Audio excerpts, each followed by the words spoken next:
Assalamualaikum warahmatullahi wabarakatuh. Kembali lagi bersama saya Bobi Hirin. Kali ini saya ingin buat bahas tentang bisakah kita hidup dari profesi menjadi full trader. Nah, ini kan pertanyaan ini cukup banyak ditanyakan orang gitu kan. Bisakah kita hidup dari profesi menjadi full trader? Dan itu sekarang saya sedang dalami guys dan sedang saya praktekkan gitu. Saya mulai trading itu di bulan September 2020 kemarin ya. Sekarang kan bulan Maret. Berarti pertengahan September kemarin, berarti hitungnya mulai Oktober ya. Oktober, November, Desember, Januari, Februari. Nah, berarti 5 bulan.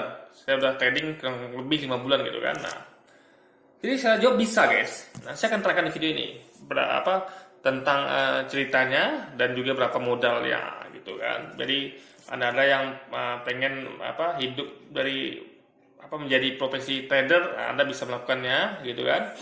Mungkin Anda mendapatkan inspirasi dari video ini gitu kan, siapa tahu ya kan. Meskipun saya tidak rekomendasikan ini gitu, karena tiap orang tentu beda-beda profil risikonya. Kalau saya memang saya mencoba dan alhamdulillah sampai sekarang masih lancar dan berhasil saja gitu. Nah, perlu diketahui ya, maksudnya adalah bisa hidup dari profesi full trader adalah dibandingkan dengan gaji saya gitu ya. Saya tinggal di Kota Pekanbaru, itu UMR tuh guys kira-kira 2.800.000 ya UMR sekarang ini ya, karena UMR kan nggak ada kenaikan nih tahun ini karena akibat ada COVID kan. Jadi tahun ini dengan tahun kemarin sama-sama 2,8 juta itu. Nah, saya bekerja di bidang perhotelan itu dapat servis 1 juta ya kan. Jadi total gaji yang saya terima itu kurang lebih adalah 3,8 juta gitu kan.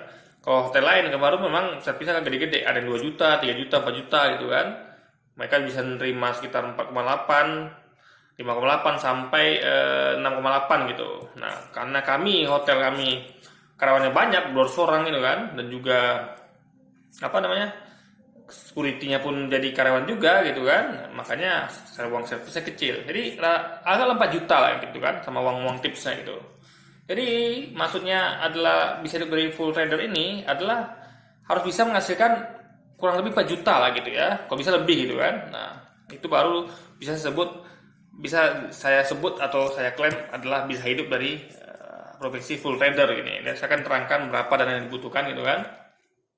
Nah, perlu kita juga saya udah punya pengalaman investasi sejak lama guys. Saya dulu awal-awal itu investasi deposito ya, dari tahun 2005 itu kira-kira ada hampir 2 tahun gitu kan.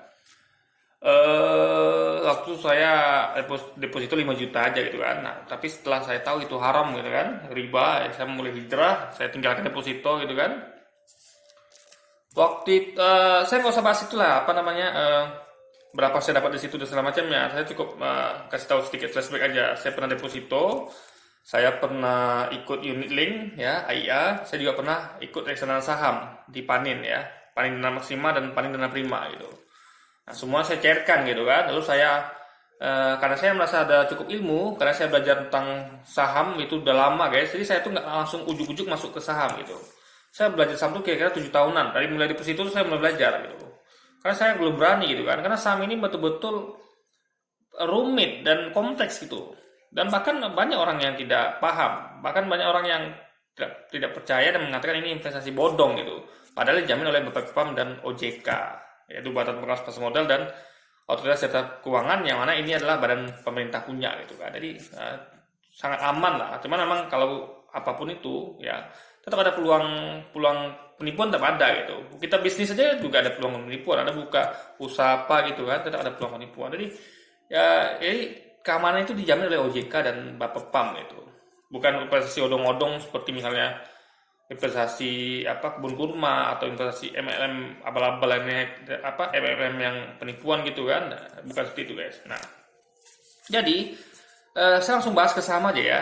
Saya itu pegang saham namanya Lipo Securities ya. Sekarang tuh namanya sudah jadi saya lupa. Lennox Pacific Investama gitu. Saya pegang itu mulai tahun 2013 salah guys. Waktu itu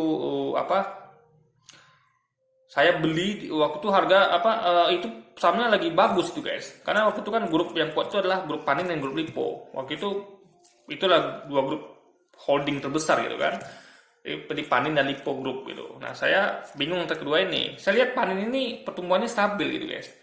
Jadi itu tuh ada dua saham ya. Panin Insurance ya dengan kode perdagangan PNIN dan LPPF gitu kan. LPP apa ya?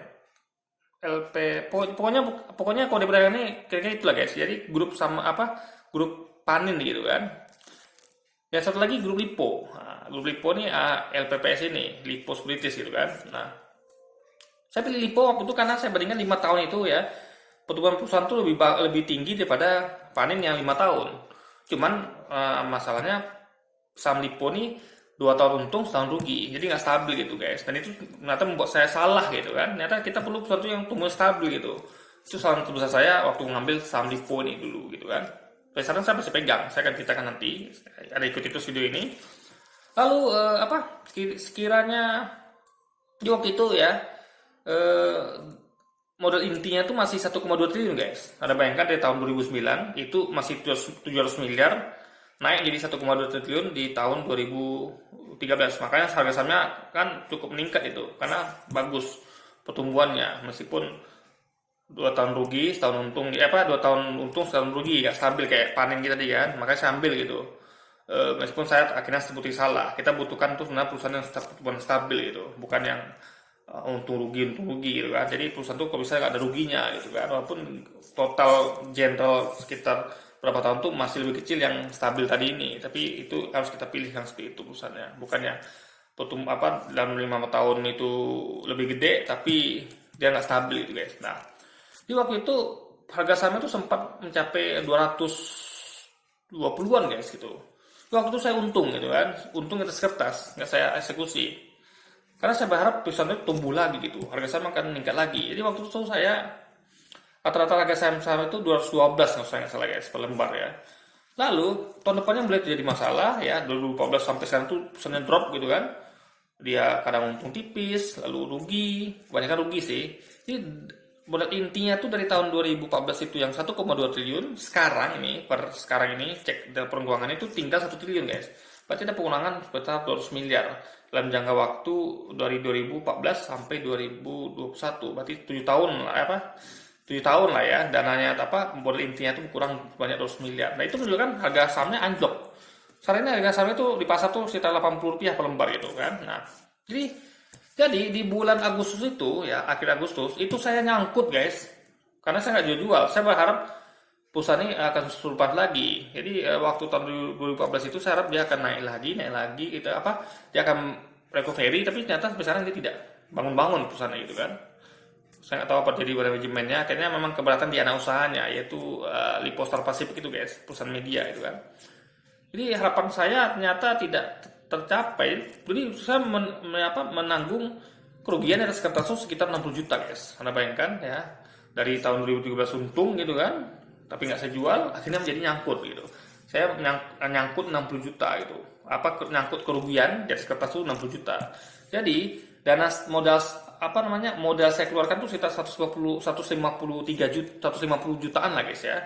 Tinggal hanya dari kertas itu tinggal 90 juta guys. Berarti ada 60 juta kerugian di atas kertas. Nah, itu nyangkut dan tidak saya jual. Jadi kebetulan ya. Jadi saya kebetulan sejak bulan Maret tahun lalu ya, 2020 itu dirumahkan kan dari tempat kerja saya di hotel gitu.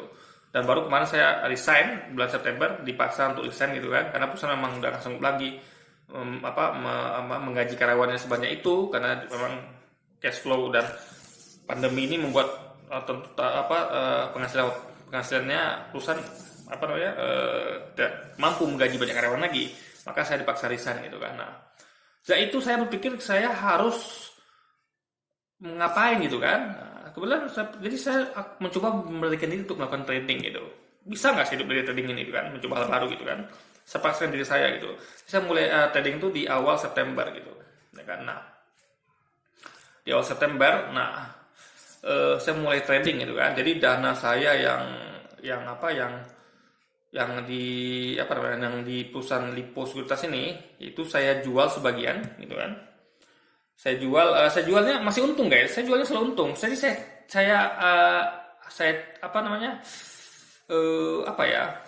cek history gitu, history pembelian saya kan bisa dicek tuh historinya. Saya beli di harga berapa aja, berapa lot gitu kan. Lalu saya cek di pialangnya gitu kan. Lalu saya recap datanya, untuk saya eksekusi jadikan trading gitu. Untuk tetap untung. Misal saya pernah beli di harga 150 sebanyak 1000 lot, berarti saya harus jual 151 rupiah kan, sebanyak 1000 lot juga gitu. Itu metodenya guys. Jadi saya percaya itu, dan tentu semua data itu kan nggak semuanya ada.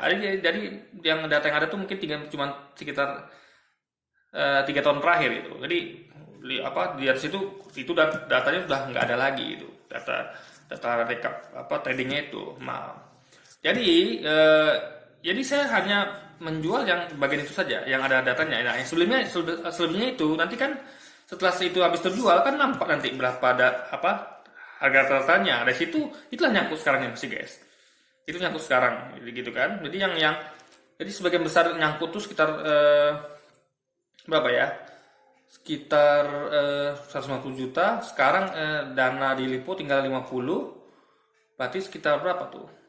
Ya sekitar itulah, itu sudah lepas dari nyangkut. Kira-kira 2/3 lah. 2/3 udah lepas dari nyangkut gitu kan. Saya udah berhasil jual dengan untung walaupun cuma tipis 1 rupiah per lembar. Tapi alhamdulillah saya lepas dari nyangkut setengah. Nah sekarang saya tinggal menunggu yang setengah lagi ya. Sekarang masih nyangkut harga pasar 50 juta. Tapi kalau modal saya 80 juta guys di Lipo ini. Berarti saya masih nyangkut 30 juta lagi. Saya sekarang lagi menunggu bandar. Karena itu kan memang naiknya itu kan ada bandar juga gitu kan. Maka saya lepas nyangkut sekitar 2/3 dari seluruh saham Lipo saya gitu kan. Ini sekarang saya lagi nunggu bandar masuk lagi. Atau perusahaannya nanti bertumbuh lagi gitu kan. Bisa membalikkan keadaan sehingga dia bertumbuh dan harga saham akan meningkat lagi gitu kan. Oke, jadi mungkin kita akan bahas di bagian kedua ya. Jadi mungkin karena ini video mungkin agak mungkin satu part nggak cukup gitu kan. Saya juga ada keterbatasan memori, jadi kita akan sambung di video selanjutnya ya. Jangan lupa nanti ada sambungannya. Kita selesaikan dulu video ini. Sampai jumpa lagi di video selanjutnya. Wassalamualaikum warahmatullahi wabarakatuh.